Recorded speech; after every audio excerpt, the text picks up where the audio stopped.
Here are 3 different ways to use the dashboard layout.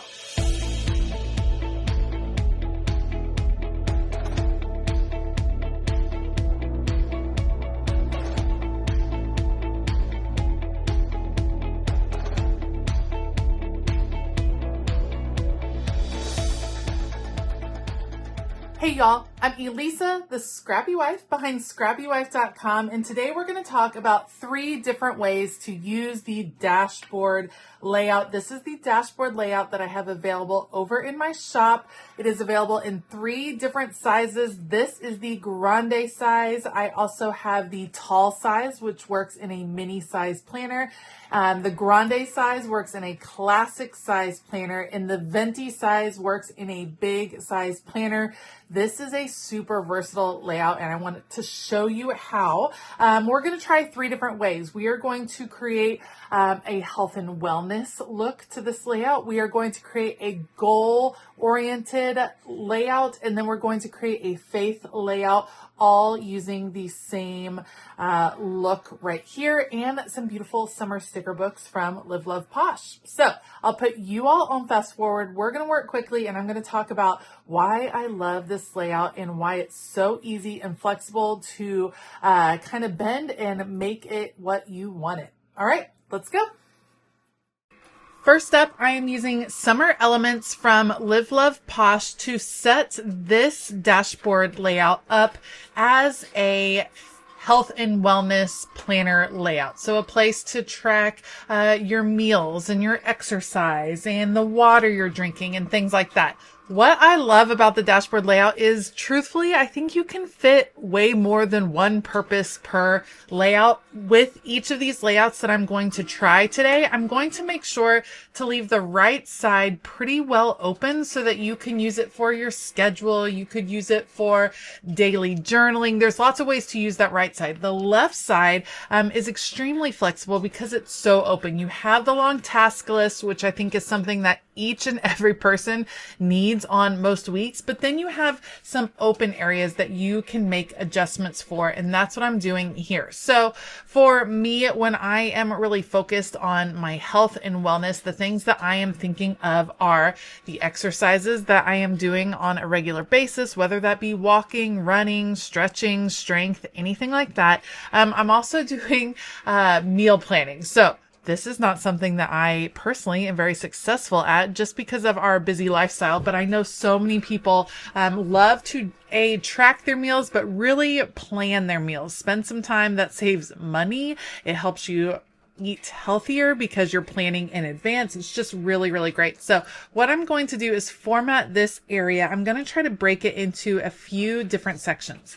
That top section is going to be a meal planning section. I have the checklist up there. This is where I would write out 6 different meals that I would use during the week, and including one section for possibly a leftover. But 6 different meals, and you could plan some healthy meals. You could plan breakfast, lunch, dinner, however you want it. So meal section up at the top, then an exercise section. Now, in this case, I'm using the exercise section to plan the workouts I want to do, plan what I want to do for leg day, plan what cardio is going to look like, just plan the actual exercises that I would like to do that week. This would also be a great place to track your progress with your exercising. Maybe you're writing down the length of time that you walk each day, or you're writing calories burned, things like that. It's a great place to have a tracker situation over on that left-hand side. Then you have the opportunity on the right-hand side to include something up here in this little gridded section at the top. I'm going to mark that one as health stats. So that might be where you are tracking blood pressure. Maybe you're tracking your medicine. Maybe you're tracking your weight. Whatever the thing is that you're wanting to look at each and every week, then that's where I would put the health stats. Now, you can always write in your different headers or banners or whatever the case is. I also like that the dot grid is over here because you actually don't need boxes. You can, draw in your lines like bullet journal style, however you want to do it. So I'm going to label each different section so that I know what I am planning on doing in those. We have a place for goals over on the left, all the tasks, meal plans, exercise, drinking water, moving my body, and tracking healthy stats. Then I think pretty much any of these, an important thing to look at is your weekly wins. What went well this week? And especially if you are on a health journey, it's a roller coaster. There's ups and downs for sure. So having a place to really reflect on what went well, I think is pretty darn important. Like I said before, I feel like you could fill this whole layout all with health stats and with wellness and with meal planning and all of that. So if you are wanting a dedicated planner for those things, this could work really well. I also happen to think it's a versatile enough planner to where you can have a section. Maybe you don't want health and wellness to take up a whole planner in your lineup. Maybe you just want a place to check in. Having a flexible layout where you can kind of include it in one little part, I think can be really, really helpful. All right, let me label this one weekly wins. That's going to be it for this particular layout. Let me know, do you see yourself using this as a health and wellness? And let's check out the next version of this layout. Next up is a goal-oriented layout. So same layout, dashboard style planner, but this time I'm going to use it as a goal setting, habit tracking type layout. And I get this question a lot, especially from Patreon members. When we are talking about goal setting, especially at the beginning of the year, people are asking, it's great to set goals, but how are you breaking it down? And I think the most important thing to consider is what are my action steps and what are my habits that are going to help me reach those goals. So those are actually two different categories. So think about it as like if your goal is to clean out your house. Maybe you are decluttering this year and you're wanting to kind of focus on decluttering. So that is a nice long goal. It's not something that can be completed in a weekend, but you can break it down. So maybe a habit that you are going to start would be the 1 in, 1 out rule. So every time you bring something into the house, something has to leave the house. Or maybe a habit you are looking at is I spend 15 minutes a day decluttering my house. That might be a habit. Action plan would involve kind of figuring out what rooms are you focusing on? When are you going to have garage sales? What are some of the key moments, key waypoints along this decluttering journey that you want to really make sure you are hitting. So that's breaking a big goal down into smaller goals. That can look different in lots of different things. Maybe you're going back to school. Maybe you're trying to get a new job. Well, a habit might be spending time on LinkedIn each day. It might be spending time reading each night and kind of researching. An action plan might be the actual applications, the research, things like that. So they overlap somewhat, but I think it's important to track each and every one throughout your week. So here are the sections that I am considering for this goal-oriented layout. Over on the left-hand side, you have a course along task list. That is pretty self-explanatory. So that's going to be my get it done section. I'm going to have a focus section. What's my focus? What's my, for lack of a better term, what's my motivation? What's getting me excited about completing this goal? Maybe it's, hey, I can't wait to have a clean house on Sunday afternoon. So I'm going to focus on the things I need to get done so that I can enjoy that clean house on Sunday afternoon. Maybe my focus is, hey, I have a vacation coming up. And so my goal is budgeting and money saving. And so I'm going to break that down. So focus for the week, then specific goals each week. Maybe it's a no spend. Maybe it's I'm cleaning each and every day, just different goals for the week. And then a space for habits and an action plan. So things that I'm going to use to get the motivation done. So for instance, packing my exercise bag to motivate me to go to the gym. That's going to be in my action plan. So you break it down in different ways, but having it actually written in your planner, having it mapped out over on the left-hand side is really going to give you help as you're planning your days over on the right-hand side of your spread. I think too often we get stuck using layouts in the same way all year. You get to a format that you start with in January and we assume that that's going to work for us all year. And then when we start detaching from our planner or we're not into our planner quite as much, we think, oh, it's because the layout wasn't working for me. No, it's because we weren't making the layout work for us. We were being inflexible.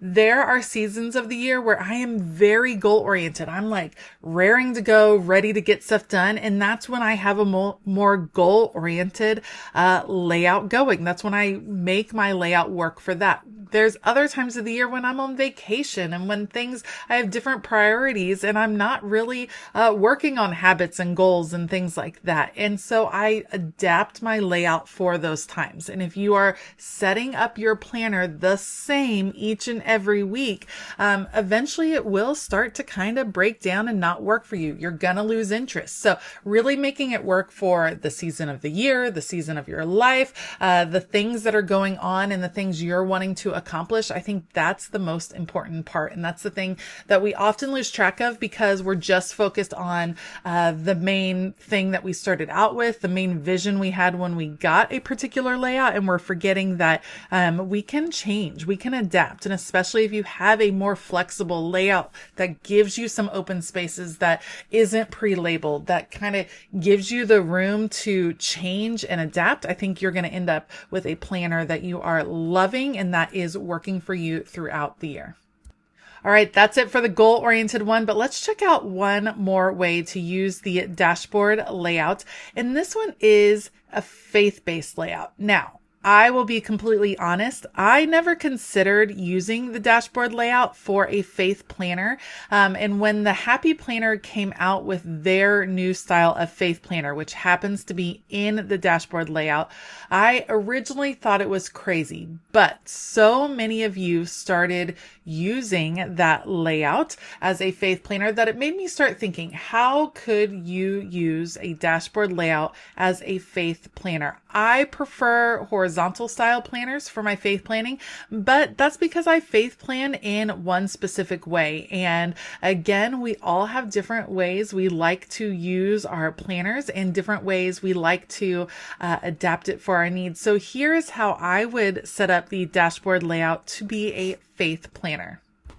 Daily scripture writing is really, really popular. And so this is actually pre-formatted for that. You have all of the boxes on the right-hand side labeled with the days of the week, already lined, perfect for writing out daily scripture. And that I think is kind of the ideal way to use that. However, if you are wanting to just incorporate more faith elements into your regular planner, you can leave the right side open for just your weekly plan. Like, this is what's going on. These are the appointments, all of that, like your typical planner use. Then you can really have the left side be a bit more faith focused. And here's how I would do it. I like to keep track of the Bible studies and the readings that I'm doing each week. So that's what I would use that top left-hand box for, just a place to denote, hey, this is what I'm doing in Bible study. These are our sermon focus this week, things like that. Then you have that task list, which we've used as a task list in the last two layouts. But if you are wanting a faith-driven layout, then maybe that's where you list your prayers for the week. That way, it's a reminder that you are looking at each and every day of the things, the places, all of the stuff that you're wanting to pray over. You have it listed out there on the left-hand side. So I would use that as a prayer list opportunity. So what would I use the dot grid section for in this particular layout? I think it's a great place for reflection. I think it's a great place to list praises and gratitude. I also think it's a great place to have a little bit deeper study. So I am going to add a journaling box over on the left-hand side that allows me to focus on a word of the week, whether I'm taking a word in Hebrew or a lot Roman, whatever it is, a word that I'm diving in deeper, maybe listing out some scriptures that use that word. It's just an opportunity to kind of dig deep and go deep on one particular aspect. Then I'm going to leave an open space for reflection that comes up as I am studying during the week. Is that going to be the only note taking that I have during the week? Probably not. It can be if that's what you like, if they're just little things that are jumping out and you just want to have those written in your planner. But no, these are going to be some more big picture things that I am focusing on or reflecting on during my studies, whatever season it may be. Then on the right side, I'm going to have what I call a God wink section. That is more like a praise. God winks to me are those moments where you just know God is reinforcing a lesson in your life, whether it's a certain song that comes on the radio, or you come across a picture that you haven't seen in a while that triggers a memory and it relates to a sermon. It's those tiny little moments where you're like, I know, I see you, God, I see you working. And so I like to document those in my planner as well. And you can see that's going to leave all of those boxes on the right-hand side open for whatever I want, whether I'm doing my weekly schedule and tasks and things like that, or whether I'm using that for scripture writing. It leaves it open and it gives you the opportunity to make that work for you.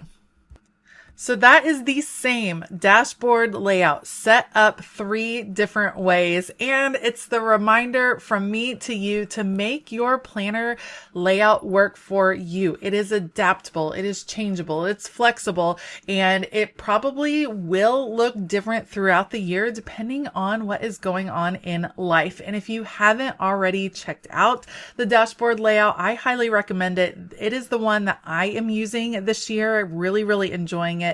And I find it to be super, super functional. All right. And this is where I want to hear from you all, because so many of you use a dashboard layout in some way from some company. How do you use it? What sections do you like to have? Is it a budget? Is it a faith? Is it exercise? Let me know how you like to use the dashboard layout down below. If you like this video, please give it a thumbs up. Consider hitting that subscribe button as well as the bell notification button. I do have this layout available in all 3 sizes over in my shop, so be sure to head over there to check it out. And I want to give a huge shout out to my Patreon crew. You all are just amazing. If you are looking for a creative community to be a part of and to cheer you on, Patreon is the place to be. Head on over to patreon.com/ScrappyWife to find out more. All right. I hope that you have a fabulous day. And as always, keep it creative.